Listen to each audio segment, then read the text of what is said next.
गुरुदेव भगवान की जय। गुरुदेव भगवान की जय। गुरुदेव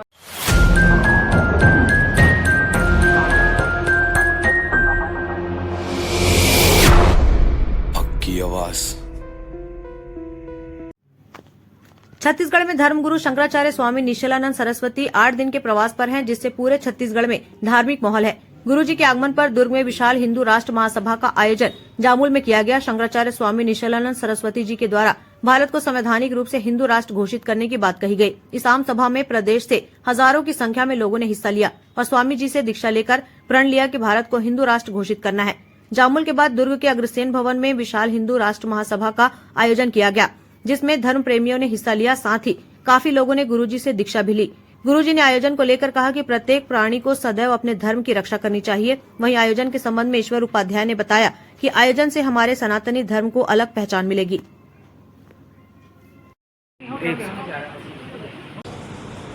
अन्यों के हित का ध्यान रखते हुए अपने अस्तित्व आदर्श की रक्षा के लिए प्रयत्न करना चाहिए। मठ मंदिरों को शिक्षा, रक्षा, संस्कृति, सेवा का केंद्र बनाना चाहिए। अपना जीवन ऐसा हो कि सुसंस्कृत, सुशिक्षित, सुरक्षित, संपन्न, सेवा परायण, स्वस्थ, सभी तत्पर व्यक्ति और समाज की संरचना में इसका उपयोग और विनियोग हो सके। 2.5 वर्ष पहले मैंने कहा था इसकी लहर पूरे विश्व में चल रही है। 204 देशों विश्व में। भारतीय संविधान के अनुसार तो भारत को हिंदू राष्ट्र घोषित करना संभव नहीं है, लेकिन भारतीय संविधान की 25वीं धारा के अनुसार जैन, बौद्ध, सिखों को भी हिंदू घोषित किया गया था। अगर जैन, बौद्ध, सिख आरक्षण के व्यामोह में न पड़ते तो जनसंख्या की दृष्टि से विश्व में हिंदुओं का स्थान दूसरे नंबर पर होता और दर्शन, विज्ञान, व्यवहार में सामंजस्य साधने की जो क्षमता है उसके बल पर हिंदू प्रथम स्थान पर होते। लेकिन अदूरदर्शिता का परिचय देकर भारतीय संविधान की 25वीं धारा उपेक्षा करके जैन, बौद्ध, सिखों ने अपने को अल्पसंख्यक घोषित किया। फिर भी मैं संकेत करता हूँ, सनातन वेदांत शास्त्र सम्मत जो सिद्धांत हैं, इस रॉकेट, कंप्यूटर, एटम, मोबाइल युग में भी दर्शन, विज्ञान, व्यवहार तीनों दृष्टियों से बहुत महत्वपूर्ण है। सनातन धर्मियों का भोजन, वस्त्र, आवास, शिक्षा, स्वास्थ्य, यातायात, उत्सव, त्यौहार, रक्षा, सेवा, न्याय, विवाह का विज्ञान सर्वोत्कृष्ट है। इसलिए पूरा विश्व सनातन सिद्धांत को मानने के लिए तत्पर और बाध्य भी होगा अगर हम दर्शन, विज्ञान, व्यवहार में सामंजस्य साध कर लिखते रहे, बोलते रहे तो। क्योंकि दर्शन का सिद्धांत है तत्व पक्षपात को ही स्वभाव हो धिया। जीव और जीव की बुद्धि का स्वभाव है तत्व का, वस्तु स्थिति का, सत्य का पक्ष करो। ऐसा है कि पहले तो एक हिंदू परिवार से 1 रुपया 1 घंटा आस्थापूर्वक निकले असंभव तो नहीं है। उस रुपये का, समय का उपयोग उस क्षेत्र को स्वावलंबी, सुसंस्कृत, सुरक्षित करने में हो। हिंदू केवल पेट और परिवार तक सीमित रहेंगे तो होगा ही।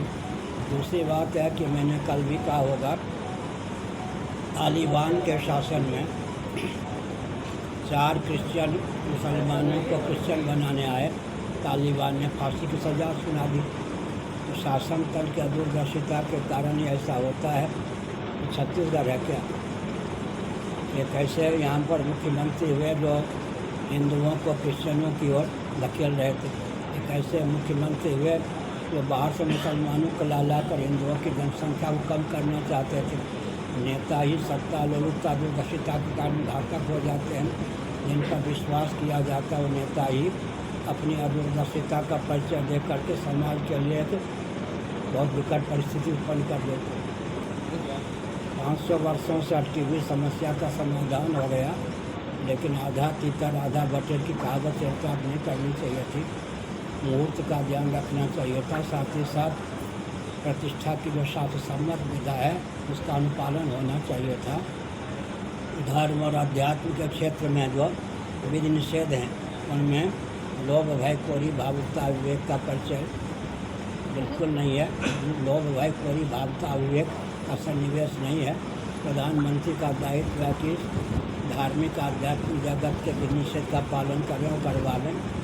कोई ख्याति प्राप्ति के लिए महत्वाकांक्षा की दृष्टि में आकर इस विधान को विकृत करने का प्रयास न करें। प्रधानमंत्री हो या राष्ट्रपति हो या शंकराचार्य को नहीं। एक विचित्र बात है, श्रीमद् भागवत में भगवान का वचन है, आप ही ने प्रश्न किया था, वहाँ भी किसी और ने किया था ऐसे प्रश्न, जिस पर मैं अनुग्रह करता हूँ पहले धन हरण कर लेता हूँ। भागवत को भगवान का वचन लगा देता हूँ, फिर भी नहीं चेतता है, कला उत्पन्न कर देता हूँ परिवार में, फिर भी नहीं चेतता है तो शरीर में ऐसा रोग दे देता हूँ, भजन के समय स्वास्थ्य ठीक रहता है, भोग के समय बिगड़ जाता है। तो जो जिसको भगवान जल्दी अपनाना चाहते हैं वैराग्य की घाटी उससे तय करवा देते हैं। देखिए, दूसरी बात है कि अपनी अभिरुचि और अधिकार की सीमा में अगर व्यक्ति साधन का भजन का बल ले तो उत्कर्ष ही होता, अपकर्ष नहीं होता। लौकिक उत्कर्ष भी होता है, पारलौकिक उत्कर्ष भी होता है, परमात्मा के मार्ग प्राप्ति का मार्ग भी प्रशस्त होता है। हिंदू राष्ट्र धर्म सभा का जो ये आयोजन है, पूज्यपाद गुरुदेव भगवान का मंगलमय आगमन छत्तीसगढ़ प्रवास पर हुआ है। यहाँ पर भारत को, जो भारत की ऐतिहासिक सांस्कृतिक पहचान, सनातनी पहचान है, जो हमारी सनातनी संस्कृति है, सभी को समग्र को समेट लेने की, सबको अंदर अपने अंदर समाहित कर लेने की, इसी विचार को, इसी जो पुरातन हमारी संस्कृति है उसको आत्मसात करते हुए भारत को संवैधानिक तौर पर हिंदू राष्ट्र घोषित करने का जो संकल्प पूज्य गुरुदेव भगवान का है, उसको ध्यान में रखते हुए विशाल हिंदू राष्ट्र धर्म सभा का आयोजन किया गया। ये गुरुजी का प्रवास छत्तीसगढ़ में 8 दिन का था। पहले मूरा में हुआ और जिसके पश्चात जामुल और अब दुर्ग में। ये इस आयोजन में पूरे प्रदेश के बड़ी संख्या में लोग सम्मिलित हुए। मूरा से लेकर यहाँ तक कि अगर हम कहें तो लाखों से अधिक लोग इसमें सम्मिलित हुए और यह संकल्प लिए कि भारत को हिंदू राष्ट्र घोषित करना है। सनातन संस्कृति में शंकराचार्य जी को भगवान का दर्जा दिया गया है और भगवान के आगमन से सब कुछ मंगलमय हो जाता है। तो जितने भी सनातनी हैं और सनातनियों के साथ साथ जो सनातन को नहीं मानते, उनका भी मंगल होगा इनके आगमन से, ऐसा मैं मानता हूँ। मेरा नाम ईश्वर उपाध्याय। हिमांशु शुक्ला, आदित्यवाणी, जिला दुर्ग से। हमने अपना पूरा क्षमता के अनुरूप ये 3 दिवसीय कार्यक्रम को सफल बनाने में पूरी पुरजोर कोशिश की और सभी का, सभी समुदाय का, सभी समाजों का, विशेषकर अग्रवाल समाज का और हमारे सभी व्यापारी वर्ग एवं जितने भी संगठन हैं सभी का सकारात्मक सहयोग रहा। उन्हीं के सहयोग से ही ये आयोजन कराने में हम सफल हो पाए। हक की आवाज़।